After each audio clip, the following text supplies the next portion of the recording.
Seems to be another day and another weird controversy. And I say weird controversy because we have a story today of, well, an internet controversy where people suddenly were angry at Father Mike Schmitz. I don't know why. Well, I know why, but people took it very seriously. And I'm going to say here that on the most basic level, I agree with the criticism you'll see of Father Mike Schmitz. However, some of the criticisms you've seen of this are way over the top. And it's amazing. It really is. So the core of the question for this topic, and then actually the couple other things we'll talk about briefly today, are this. What does it mean to be holy? The priesthood is supposed to be holy. And I was thinking about this yesterday, and as I was thinking about this live stream, and I was reminded of something Dr. Peter Kraft said some years ago in one of his internet talks, and thankfully I found a transcript of what he had to say. You shall be holy, Peter Kraft, on the 4 marks of the church. And this here is composed by Charlie McKinney, like 7 years ago. But, you know, the 4 marks, 1, holy, Catholic, and apostolic church, right? Well, we're going to, and here they use the word universal, but Catholic means universal. We're going to skip past the 1, the apostolic, and universal aspects. This is what it means to be holy. Whenever you hear the word holy, this is what it means. According to Dr. Peter Kraft, the church contains many notable, even scandalously famous sinners. A couple of them were even popes. The church's claim to holiness is not that Catholics are all holy people, or that Catholics are holier than other Christians. Her claim is that she herself is holy. Holy means set apart, implying set apart by God, and therefore the source of holiness. You can't give what you don't have. That is the principle of causality. The church is the saint maker. The meaning of life and the non-negotiable divine command, which God repeated over and over again when he gave his law to his chosen people, is, you shall be holy, for I, the Lord your God, am holy. Christ did not mitigate this essential command, but repeated it and made it absoluteness even more explicit, closing the door, the escape clause that we naturally add. To the best of your ability, just try a little harder. He said, you therefore must be perfect as your heavenly Father is perfect. That is the reason for purgatory. God will not take us out of the oven if we are only half-baked. The church is our connector with Christ. To break that connector is to break with Christ. To refuse the body is to refuse the head. That is why St. Thomas More embraced martyrdom rather than approve Henry's break with Rome when Rome would not approve his divorce. Here's how he explained his beloved daughter Margaret why he couldn't compromise his conscience just a little bit to save his life and the safety of his family in A Man of All Seasons. If we lived in a state where virtue was profitable, common sense would make us good, and we'd live like animals or angels in the happy land that needs no heroes. But since in fact we see that avarice, anger, envy, pride, sloth, lust, and stupidity commonly profit far beyond humility, chastity, fortitude, justice, and thought, why then perhaps we must stand fast a little, even at a risk of being heroes. Now, you might ask, what's a lot of that have to do with anything here? It's simple. The priesthood is holy. It's set apart for God. And that means that there's a certain dignity that comes with the priesthood, and that priests should be acting in accordance with that dignity. And it also means Catholics should treat priests with a certain level of respect. The only time I ever really speak negatively about priests is when they have essentially engaged in debauchery or tried to destroy the faith and send souls to eternal perdition. Men like James Martin, for example. And this is actually where I think a lot was lost in this and about what I'm about to show you, because not only did Father Mike Schmitz do something, well, in the way the kids say today, you posted cringe, bro. That's what he did. And the response to this was more than beyond what is called for. So Tim Gordon posted this, but we'll go down to where Mr. Matthew Joseph, who's a sedevacantist, posted it. This is the video clip. That is Father Mike Schmitz. I'm going to mute it because there's music here, and that's actually important here. Here is Father, again, Matthew Joseph's a sedevacantist. Here is Father Mike Schmitz dancing to rap music while wearing the fit, his liturgical vestments. And here he is dancing in a secular manner, listening to secular music in his liturgical vestments. This is behavior unbefitting a Catholic priest. And I don't care how much you like Father Mike Schmitz. It's true. It is unbecoming of a Catholic priest. And I say that as someone who greatly respects his work as a teacher of the faith. He teaches the faith, makes it so people can understand sacred scripture and not fall into traps laid by self-described Christians who've read the Bible a couple of times and take everything out of context. Tim Gordon said on X, young people laugh at this. Old people laugh at it even more. Bots online say it's just fun. This is like saying any other species of making a fool of oneself publicly is just fun. There is no fun in it to anyone but the church's enemies, who want us continuing to look like idiots. And he's not wrong. And I don't begrudge a priest having pastimes they do. I don't even care what kind of music they listen to, as long as they're discerning what it is they're listening to. You know, if they want to play sports, hit the gym, play video games, I don't care, as long as they're meeting their duties first.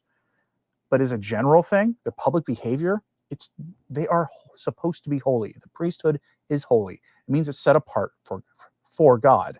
And it is not to be engaging in public stunts that are, well, denigrating to the priesthood. And so you see, well, I'll give you one example I saw of this that was a response that I think is over the top. It's almost certainly a woman behind the camera filming Father Mike Schmitz. The feminization of society is the greatest problem of our times, unironically, he says as he posts the same video clip you just saw. I think this is a little over the top. It could just be a momentary lapse of judgment on the priest's part.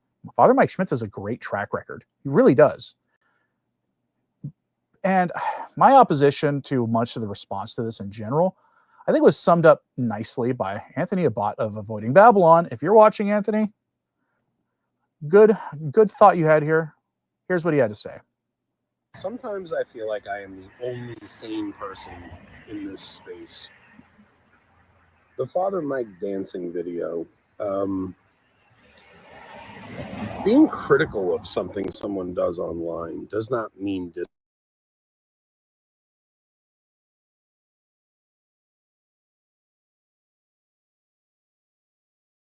is a little bit cringe. So me posting that video and saying why does not mean I'm condemning him, does not mean I think he's not done good for the church. I think Father Mike, with his weekly homilies and his Bible in a Year series and just all the things he's done generally over the past 2 decades in the church, has been overwhelmingly good for the church.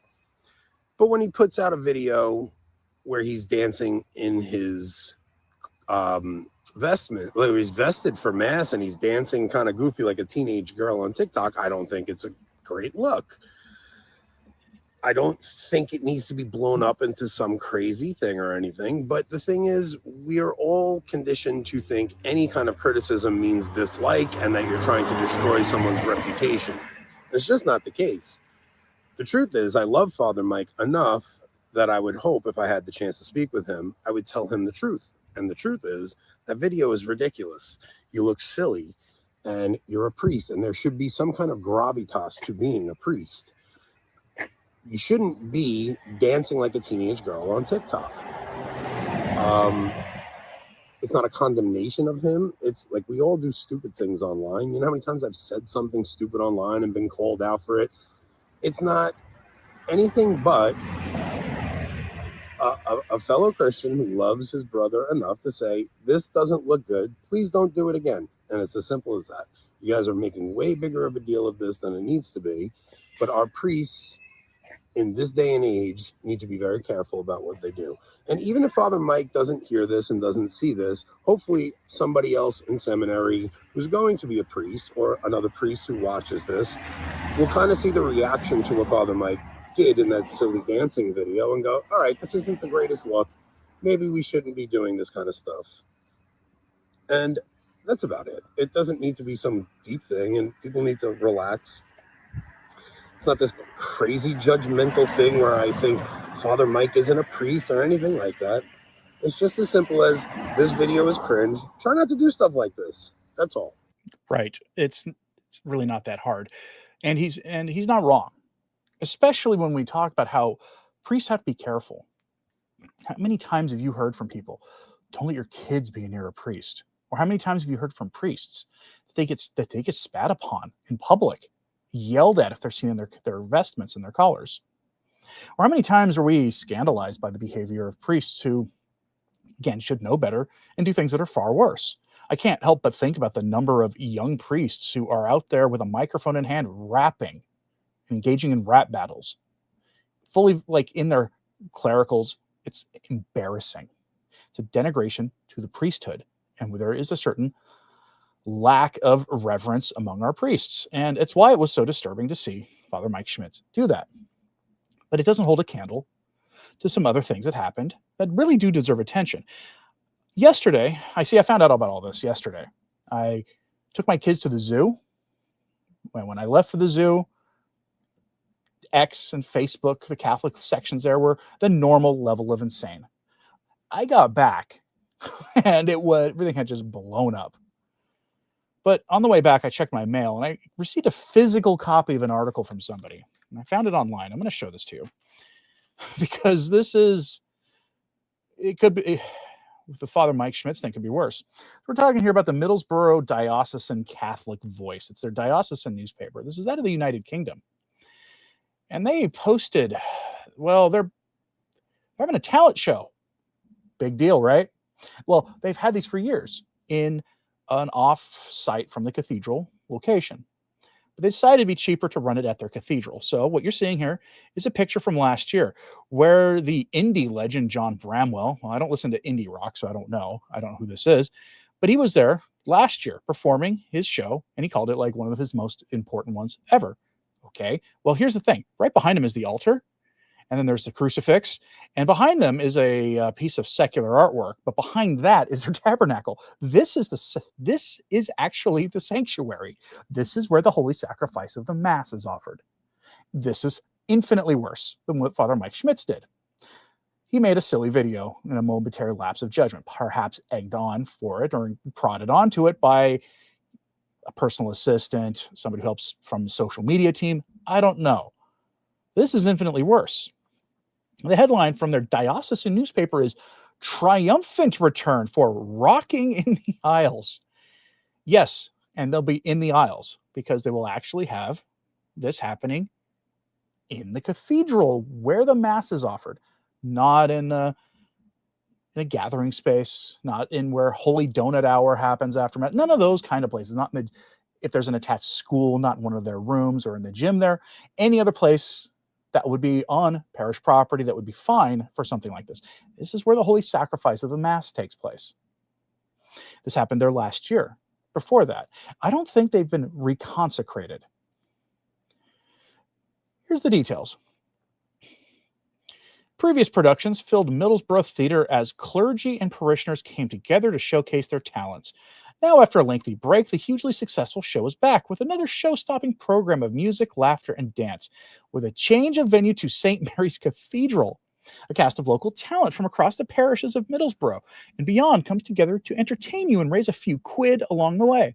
Stars of the show include Legacy, Deacon Tom Rolfe, the Chancey Brothers, which is Father Pat Keogh and Canon Edith Gubbins, Spotlight Performing Arts, Canon Michael Laughlin, Marianne Dorgan, and making his Rita debut, Father Stephen Lytle. Again, I don't care that these are priests and deacons and potentially religious who have a talent for music and who are making music and even performing it publicly. It's the problem here is that they've turned the holy space into something for non-holy purposes. We have forgotten the meaning of the word holy. That holy means setting things apart for God.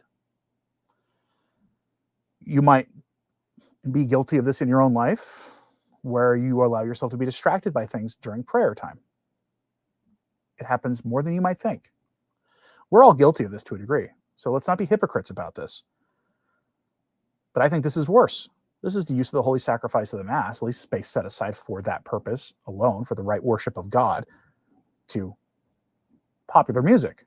That's kind of a problem. Here's what the cathedral dean, the canon there, Paul Ferrer, said. The return of Rocking in the Aisles marks an exciting new chapter for the cathedral's entertainment offerings. Our aim is to welcome more than 500 people, making the most of the larger spaces the cathedral offers. Tickets are already selling fast for what's sure to be an unforgettable evening. This started Friday, October 3rd. Went yesterday, and it's going to pick up again I think it goes today as well after Mass, and it picks up again this coming weekend. They're talking about all sorts of DJs and popular music and all kinds of things. And my wife did a little digging on this, and she found a lot of pictures of past events. This is kind of a problem there. We have lost sight of what is holy. But not everybody has. So we have a letter here that was published by Rorate Chaley. And it's a letter from a priest who has to remain anonymous to Catholics in Charlotte, North Carolina, telling them about how to basically weather the storm of a new, relatively young bishop who is hostile to tradition. We're going to end this today with this letter. Published by Rorate Chaley, you can find it on their website. A letter from a priest of Jesus Christ to the faithful of the Diocese of Charlotte. A house built on the sand of deceit cannot endure the buffeting winds of truth. A faithful priest who must remain anonymous has sent this letter to the faithful of the Diocese of Charlotte, North Carolina, who are attached to the traditional Latin Mass. Dear TLM faithful of the Diocese of Charlotte, you may not know me, but I am well acquainted with your diocese and the challenges you face, as I regularly speak with your priests and many among your community. I'm a priest in good standing, and though I would prefer to sign this letter openly, the current climate in the Church, though hopefully fading, requires me to remain anonymous for prudence's sake. As you embark on your liturgical exile this week, I am reminded of the letter the prophet Jeremiah sent to the Jewish exiles in Babylon as they adjusted to their new reality, far from the liturgical home. See Jeremiah 29. Though I lack the prophetic charism, I feel moved to offer you this unsolicited message of encouragement. First, unlike the people of Jerusalem before their exile, you have committed no sin. Your devotion to the traditional Mass, which has sanctified the Church and countless saints across centuries, remains both legitimate and praiseworthy. As Pope Benedict wrote, what earlier generations held as sacred remains sacred and great for us too, and cannot be all of a sudden entirely forbidden or even considered harmful. Moreover, thanks to Diane Montagne's reporting, we know that the rationale for restricting the traditional Mass and Traditionis Custodes was based on falsified survey results from the world's bishops. Take heart. A house built on the sand of deceit cannot endure the buffeting winds of truth. The overly needlessly harsh enforcement of Traditionis Custodes by your bishop is simply baffling. The world knows your priests advocated for a more compassionate and pastoral approach, yet their pleas went unheard. While the FSSP and Institute of Christ the King Sovereign Priest continue to expand into other dioceses, Bishop Martin declined such an invitation. While other dioceses received extensions from Rome, Bishop Martin would not request one. And though other bishops have provided multiple Mass locations, Bishop Martin, overseeing a diocese spanning nearly 5 hours by car, refused to do so. Even more striking, Bishop Martin's letter, read by your 4 pastors last Sunday, admitted, the designated chapel was never intended to meet your pastoral needs. Quoting it directly.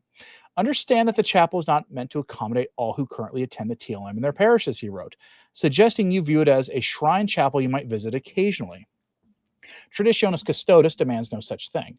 This level of severity almost rivals Bishop Martin's initial plan to cut the permissions short and begin the Mooresville Mass in a gym in July before renovations were even complete. Public outcry forced the bishop to change his plan on the timing. I encourage you to continue to make your pastoral needs known, especially in light of Martin's stunning admission that he never intended to provide for them. Returning to Jeremiah, we recall the prophet's advice to exiles to prepare for a long stay. Your exile will be long. Build houses and live in them. Plant gardens and eat their produce. See Jeremiah chapter 29, verse 28. Without claiming prophetic insight, I urge the opposite. Don't unpack. The injustice and harshness you face cannot persist. It is noteworthy that as you're confined to your liturgical reservation, the TLM visibly returns to St. Peter's Basilica in Rome for the first time since the unhappy year of 2021 and Traditionis Custodes. Soon the world will witness an even more prominent Mass there, celebrated by Cardinal Burke during the Summorum Pontificum pilgrimage. These events surely have the Holy Father's approval. Additionally, Pope Leo's recent Crux interview hinted at forthcoming dialogue with those devoted to the traditional Latin Mass. These developments offer hope for a softening of restrictions from the Vatican. Like Jeremiah, who urged the exiles to pray for the city of their captivity, I encourage you to pray for Bishop Martin, who has forced you from your parishes and imposed this liturgical exile. As a Franciscan, pray that he discerns the difference between the obedience expected in a diocese and that of a religious order. Having served as a pastor for mere months throughout his decades of priesthood, pray that he grows in pastoral care and understands the harm caused by a my will is law approach. And though it may sound sharp, I say the following with charity. Based on what I have heard and read, both publicly and privately, Bishop Martin seems unwell. His evident need for constant attention, absolute control over others, to the point of prohibiting silent vesting prayers, suggests something deeply unsettled and a need for healing. Pray for him, bear your exile and the sufferings therein with patience. Offer these sufferings as a sacrifice and trust that your return is near. Through your stripes, you can help mend these liturgical wounds. Return follows exile. Renewal follows persecution. Restoration follows destruction. For behold, days are coming, says the Lord, when I will restore the fortunes of my people, and I will bring them back to the land which I gave to their fathers, and they shall take possession of it. See Jeremiah chapter 30, verse 3. And those are, I think, a good counterpoint to everything else we talked about today. Again, it's not really a hard critique of Father Mike Schmitz. I like the work that he does. I think it's very valuable. I pray that he is able to do that for many, many, many years to come, and that more men like him step up and continue and spread that kind of work. But we have lost a sort of a sense of what is holy, and I think all of us have to a certain degree. There are things set apart for God. Sunday is supposed to be one of them, so maybe take some time today. Pray for somebody that you might have a natural negative feeling towards that is in the church, and pray for them in a good way. Let me know what you think of this in the comments, please. Hit like and subscribe if you haven't. It does help. Share this on social media. That helps a lot too. Also, maybe at Mass today or after Mass, you pray a rosary or whatever. Do unite your prayers with the acts of reparation that were going on that I reported on yesterday, and I'll have clipped in a separate video, probably tomorrow or the next day, for the James Martin kind of pilgrimage for the Jubilee in September. There were bishops in the United States, led by Bishop Schneider, leading that act of reparation. Maybe I'll offer some prayers in unison with that. And as always, ladies and gentlemen, pray for the church, because church needs it these days. I'm Anthony Stine. Ave Maria.